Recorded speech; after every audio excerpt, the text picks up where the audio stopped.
It's been a long time since we've had two minivans to compare, and for 2025, here they are, the Honda Odyssey and the Kia Carnival. The Kia Carnival is redesigned for 2025. The Odyssey is basically the same as it's been since about 2018.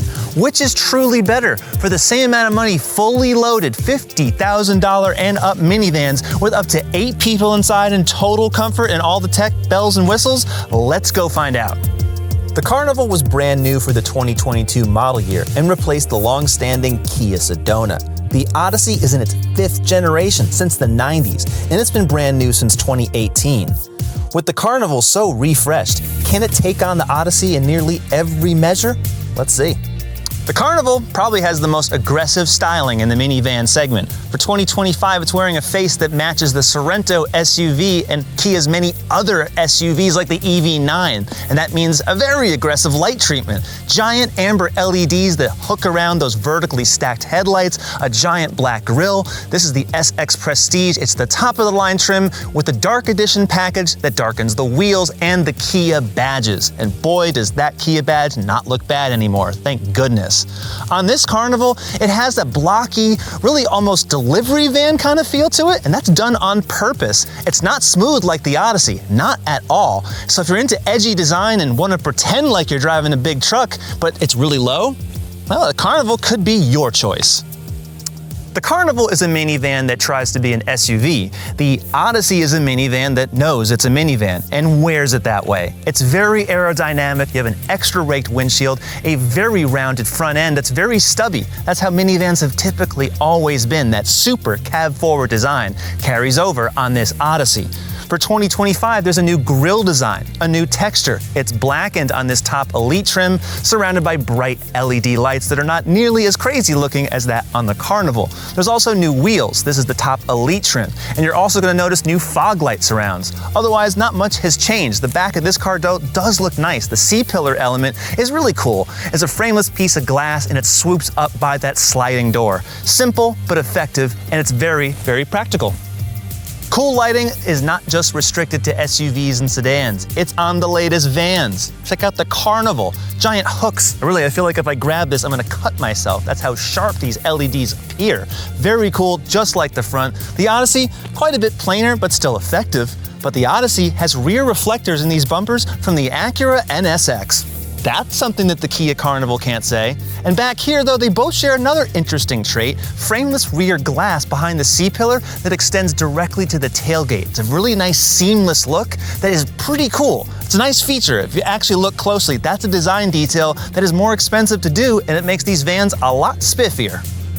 The Carnival has a longer wheelbase, about 3.5 inches longer than the Odyssey, but that doesn't mean that it's necessarily bigger, because the Odyssey is 2 inches longer and 1 inch taller. They're both the same width. You have to go inside to see how much space there really is. The Carnival has about 1 inch more headroom and equal legroom as that of the Odyssey, but I think it looks sportier in here. It's more like an SUV or a sports sedan versus a typical minivan. But the problem is, there's not as much storage space as you'll find in the Odyssey. The Carnival, with this new curved screen, no instrument panel cowl, and the new console, everything about it just looks more modern than the Odyssey.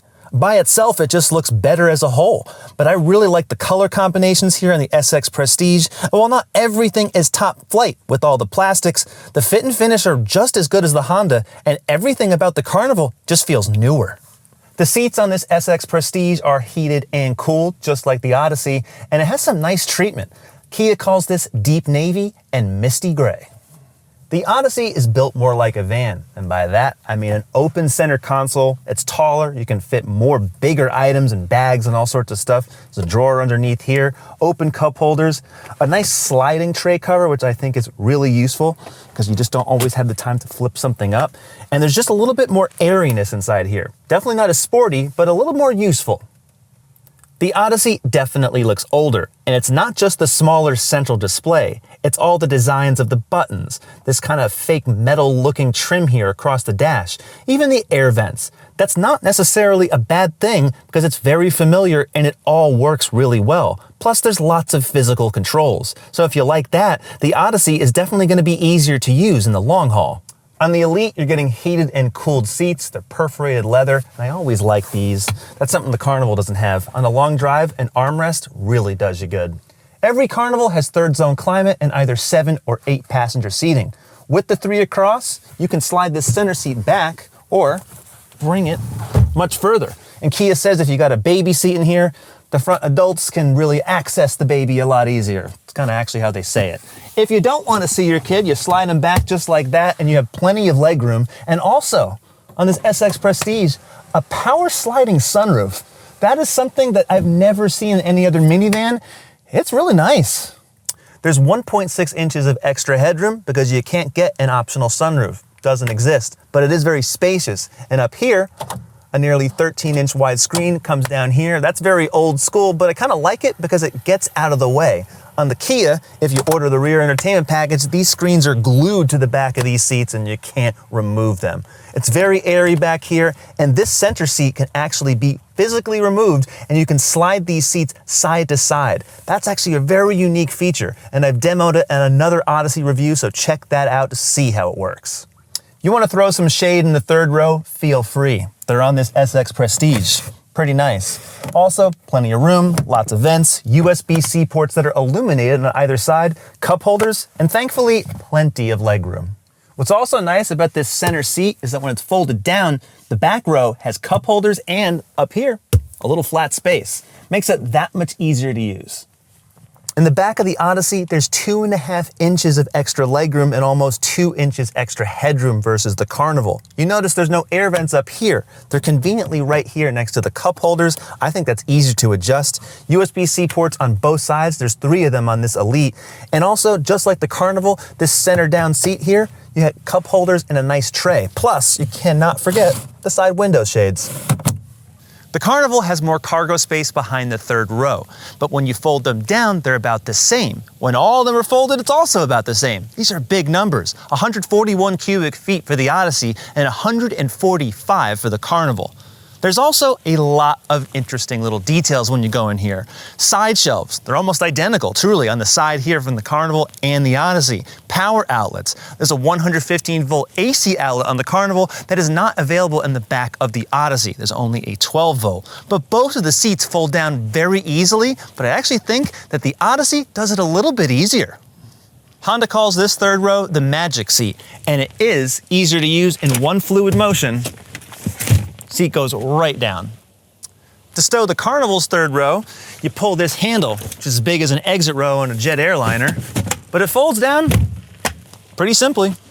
When you're hauling your whole family around, you're gonna need some power, and both of them put the power to the ground. With a 3.5 liter naturally aspirated V6, about equal horsepower and torque. 10-speed automatic on the Odyssey, 8-speed on the Kia. However, the Kia has a special new feature for 2025, a gas-electric hybrid with a turbo inline 4 that's way smaller, an electric motor, a small electric battery, and look at the fuel economy. Despite having nearly as much horsepower and torque as the regular V6, Odyssey versus Carnival, check that out. Now, if you're getting the V6 versions, they're about the same. You're not getting great mileage in the city because you just can't. Highway mileage approaches 30, but not quite. If you're into fuel efficiency, the Carnival might be your pick. Front-wheel drive, all-wheel drive is not available, and if you're towing, it's 3,500 pounds with either car, unless you're getting the Carnival hybrid, in which case it's only 2,500. Despite this being a 4-cylinder engine and a hybrid, there's almost as much power as that Odyssey, and acceleration's pretty good, because unlike most hybrids, this one has actual gears.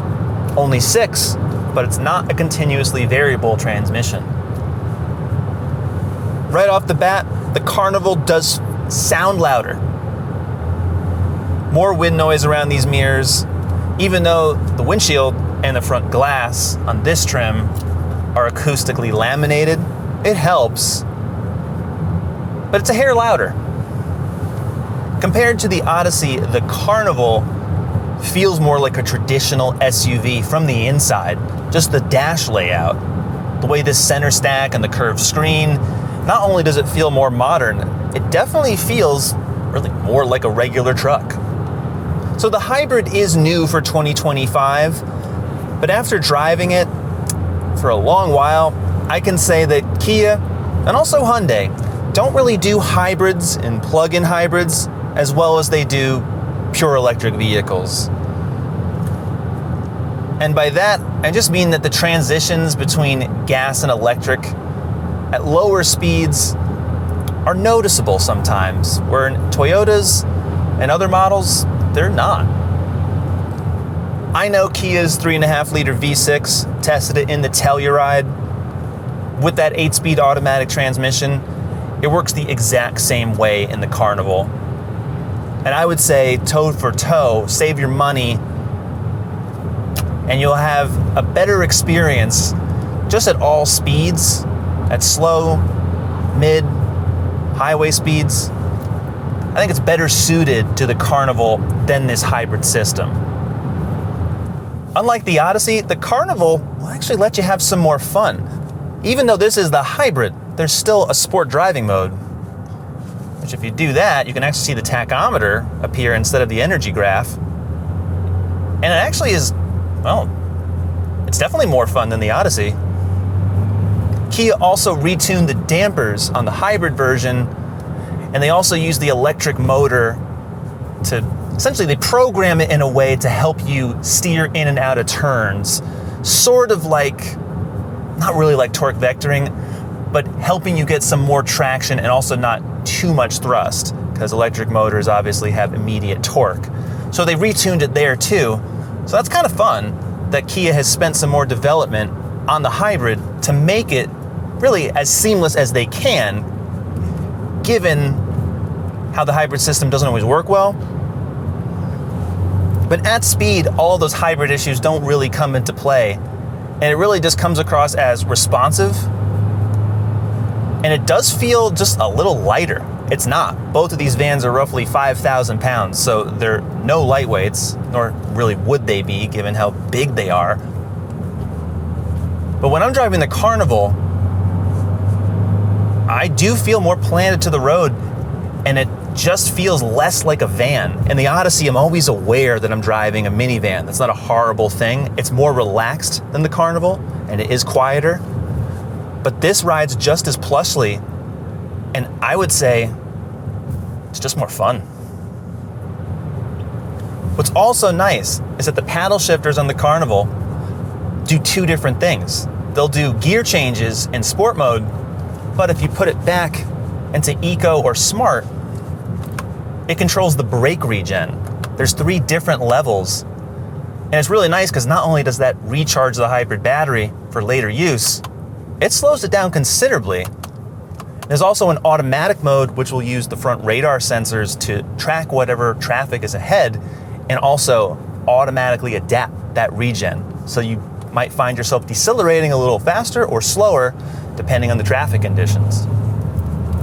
Body control on the Carnival, okay, that's a little loud, but body control and response, pretty decent, especially in a hybrid powertrain. And the brakes, they have that slight spongy feeling that you're used to in a hybrid, but they're not bad. Overall, I'm more impressed with the performance of this Carnival than I ever thought I'd be. The Odyssey is a naturally aspirated V6, just like the naturally aspirated V6 in the Kia Carnival. Good amount of power, no turbos, but if you want hybrid assist in any way, you're gonna have to go Toyota Sienna, the Carnival hybrid, or the Chrysler Pacifica plug-in hybrid. But this engine and the transmission, it's a 10-speed automatic. It's been around for such a long time that really Honda doesn't have to do much to it. It's really relaxed. The whole cabin's very quiet. It's noticeably quieter than the Carnival at the same speeds. So driving the Odyssey at faster speeds is a little bit more relaxing. That's what I would say. When I'm behind the wheel, the Odyssey definitely feels more like a van with this open space below my knee here. It just has that minivan feel. It has to me, a more steeply raked windshield, which I actually like because I can see more of the outside world. The visibility in this car is just a bit better than the Carnival. but any minivan affords tons of space in every direction and a lot of visibility. In the Odyssey, it's just pretty calm in here. The suspension, the on-center feel of the steering. In a minivan, this is how you're going to be driving until the tank runs dry. Straight ahead. At that, it's tuned perfectly. When it comes time to taking your Odyssey on a back road, which you'll eventually have to do at some point to get to someone's house you're going to, it responds pretty well. I wouldn't say that it handles particularly amazing for how low to the ground it is. To be honest, the Pilot, the SUV, I've compared it against this Odyssey, and honestly, the Pilot handles a bit better.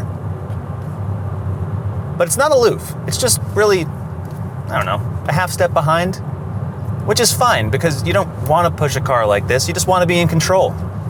And to that end, I think it's tuned really well. It always relaxes you. There's a sport mode for the transmission, but all it does, it just makes things a little louder. It doesn't do anything really, so just keep it in D. There's paddle shifters if you need it, which helps down on hills. But with the Odyssey, it's just all about the cruise, which is why they got this armrest here. I feel like I'm not driving at all. Even though the Odyssey is not what I would consider a sharp handling car, the benefit of having a lower riding van to a top heavy SUV is that when you do need to go into a corner, there's not a lot of lean. So it feels pretty planted. There's not a lot of power you can get in the corners, but just being lower, instead of being so top heavy, it's actually a refreshing feeling. And the brakes are a little soft, but again, also feel pretty good for a car that's not about performance. The Carnival has a much more modern interface. A curved display here is actually two 12.3-inch units. This side is a touchscreen. Just the way it operates, so much better than other Kias, and also just way better than that Honda. Apple CarPlay and Android Auto are both wireless. This is the hybrid model, so you can go in and see all the graphs and information on the powertrain there. But what's really cool, things like passenger view, that's also available. What's up, Mike?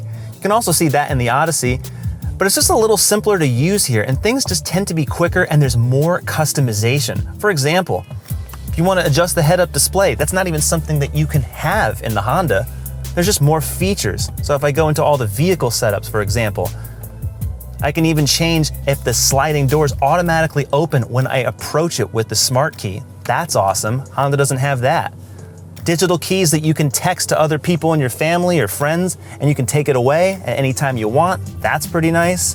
Plenty of driver assistance feature. The Odyssey also has that, but all of the settings in here, there's just so much more customization. In addition to just interfaces that are easier to operate on the go, well, there's also a better stereo system. For example, 12-speaker Bose Centerpoint. It's an 11-speaker no-name in that Odyssey. Just by this, it's so much nicer. You can also swipe down from the top for some quick controls. The Carnival's newest feature is this open console. It's flatter, it's easier to put objects, a wireless phone charger that's no longer angled, USB ports that are easier to use. The climate controls used to be down here. Now you don't even see them. Now you do, and now you don't. I don't really like that. It is pretty cool to use when you're parked, and it works pretty well in theory, right? It can adjust the rear, do all this stuff, but try doing this on the highway when you're trying not to kill your entire family. That might sound kind of crazy, but this is very, very distracting. It's not a good feature. It's just a feature for tech's sake, and I really don't like it. The gauge cluster doesn't really do too much other than change to a tachometer when you're in sport mode, changes some colors. If you use the touchscreen, you get this square look. Okay, it does that. But it doesn't show much information. There's no full screen maps or full screen driver assist, which I think they should do. But the best part, blind spot cameras on either side. This is truly a lifesaver. A 9-inch touchscreen comes standard on the Odyssey, and next to that Carnival, this is pretty rudimentary. However, I would argue that it is a little simpler to use, especially with this row of physical climate control buttons, heated and cooled seats below, and physical buttons that don't actually change what they actually do. So this volume is always the volume. It's not the climate. That's a big one. But the Honda does not have a ton of technology aside from wireless Apple CarPlay and Android Auto, cabin watch, which like the Carnival, has tons of cameras. Mike's looking, I don't know, that's like infrared club. I'm not sure what's going on, but you can definitely see even when it's darker in here. Cabin talk also lets you amplify your voice to the back rows. That's also nice. Plenty of vehicle settings. And this system is generally pretty good. I have to say, Honda's kept this Android-based system in here for quite a while. But you have to kind of do this, hit back, where in the Carnival, there's more screen real estate to see everything. There's also no 360-degree cameras. The only thing you get is just that, and they're not very good. And while there is rear entertainment on this Odyssey Elite, there's only 5 USB ports. That strikes me as a little low. The Odyssey has a half digital instrument panel. So the side here on the left with the tachometer is 7 inches. There's a real speedometer on the other side. You can adjust the safety systems if you want. See your tire pressure, change audio, see what's on the nav, see who's calling you. But other than that, there's not much else. You can see the lane tracing here when the adaptive cruise control with the lane centering is on. But really, this screen doesn't do that much. The Carnival, even though it doesn't do all that much more, is way more full-featured compared to this. The 2025 Kia Carnival starts at $37,000. There are 5 trims. The hybrid adds $2,000 to any trim except the base LX. That's not offered on the hybrid. As tested, this hybrid SX Prestige, $55,000. Without the hybrid, $53,000. The 2025 Honda Odyssey starts at $42,000. There are 4 trims. This one, the Elite, was $53,000. The Honda Odyssey is the easy, reliable choice, but it's the Kia Carnival that takes the cake in this comparison. Not only does it look fresher on the outside, it's inside where it really matters. The technology is more approachable. There's more features, more customization, more useful tech that can be updated over the air, which the Odyssey doesn't really yet offer. And the choice of a hybrid powertrain is nice, even though on this car, I don't think it's the one you should get. If you're going hybrid, pick somewhere else. But overall, the driving experience and all the features for about the same money makes the Carnival win this comparison test. But what do you think? We've also reviewed the Odyssey against the Honda Pilot, and we have so many other tests that you can watch on our YouTube channel. So subscribe, go to CarGurus.com, and we'll see you next time.